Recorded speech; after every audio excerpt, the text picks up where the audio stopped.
2009年感恩节前夕，一名年轻人在一次洞穴探险中，以头下脚上的姿势困在了地底深处一个狭窄岩缝中。随后，一场牵动百人、持续27个小时的极限救援行动就此展开。故事始于2009年11月，26岁的约翰·琼斯带着他的妻子埃米丽和他们1岁多的女儿回到了犹他州。约翰和他的弟弟乔什热衷于洞穴探索。当23岁的弟弟乔什提议趁着团聚的机会去重新开放不久的坚果油灰洞进行一次探险时，这个想法瞬间点燃了约翰的热情。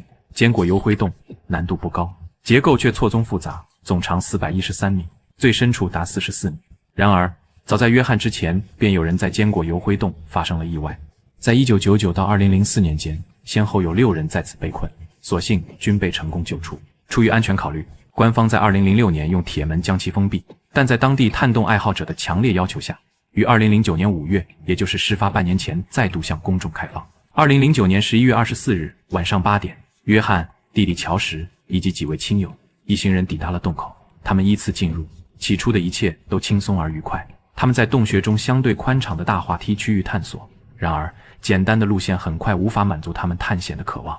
有人提议去挑战洞中最负盛名的产道，一条极其狭窄的通道。在热烈气氛的烘托下，约翰·乔什和另外2位朋友决定前去一探究竟。走在队伍最前方的约翰，在一个关键的岔路口，他本应向左进入无数人走过的产道，却在不经意间选择了右侧一条地图上未明确标注的狭窄通道。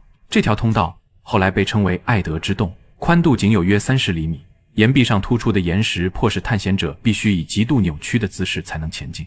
对于身高1.83米、体重91公斤的约翰来说，每前进一步都异常艰难，他只能通过完全呼出肺部的空气来收缩胸腔和腹部，勉强挤过缝隙。这也意味着他已经失去了转身后退的可能。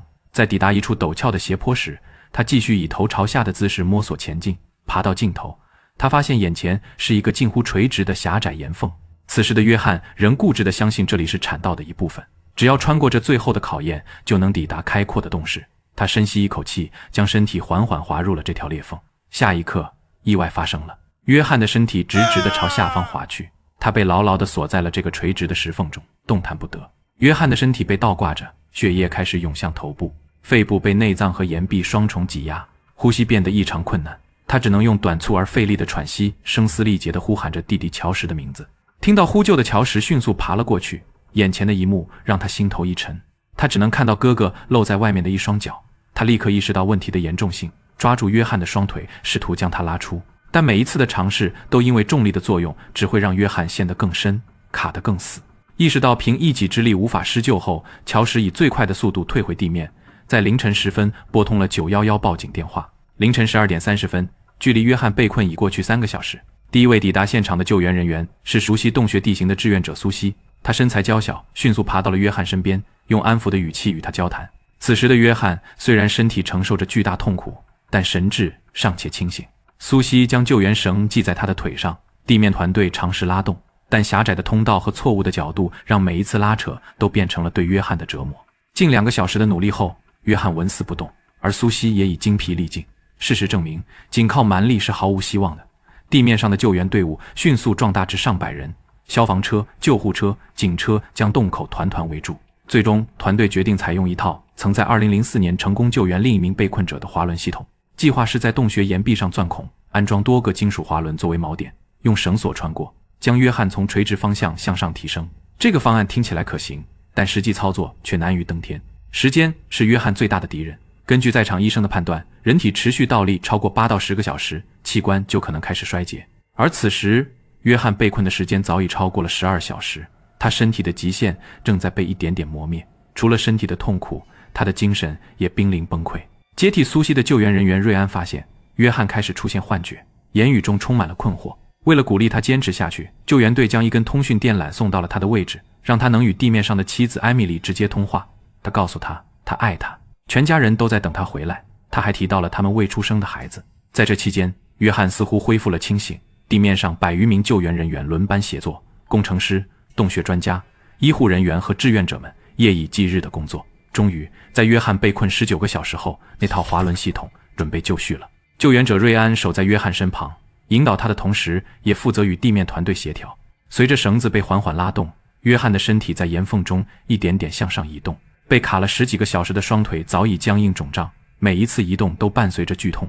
救援人员只能走走停停，让约翰稍作喘息。在一点点的尝试中，约翰的大部分身体已经逐渐脱离了最狭窄的缝隙。然而，就在准备第4次拉动时，由于坚果油灰洞的岩石质地松软，一个作为关键锚点的螺栓在巨大的拉力下猛然从岩壁中脱落，绷紧的绳索瞬间失去拉力，所有的努力都化为泡影。失去了绳索的拉力，约翰的身体猛然下坠，再次重重地砸回岩缝深处。这一次，他被卡得比之前任何时候都更深，眼看唯一的希望破灭，约翰的父亲戴夫·琼斯决定亲自下去帮助儿子。或许是救子心切，戴夫在奋力固定新的绳索时，自己也不慎被卡住，在挣扎了10几分钟后才精疲力竭地脱身。他不得不接受的现实，救援的窗口正在关闭。随着时间的流逝，约翰再次滑向了清醒与昏迷的边缘。第4位进入的救援者布兰登轻声呼唤他，却得不到任何回应。随后，一位医护人员被派进去做最后的评估。他艰难地探下身，仔细检查了约翰的脉搏。然后，一个令人心碎的消息通过电缆传回地面：约翰已经没有了任何生命体征。2009年11月25日晚上11点56分，在被困整整27个小时后，约翰·爱德华·琼斯被正式宣告死亡。137名救援人员在持续了20多个小时的不眠不休后，最终还是没能挽回他的生命。巨大的挫败感和悲伤笼罩着每一个人。在随后的日子里，救援行动并未结束，人们尝试了各种方法，希望能将约翰的遗体运出，让他入土为安。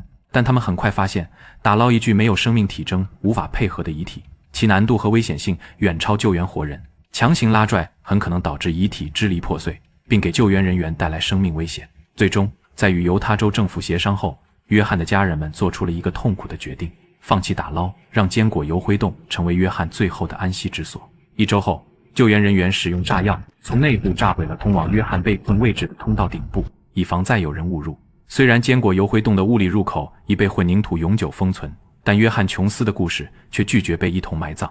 2016年，这起事件被拍成了电影。近年来，一位波兰游戏开发者重建了坚果油灰洞的数字模型，将其制作成了一款 VR 体验，这让人们首次能够以一种绝对安全的方式进行参观。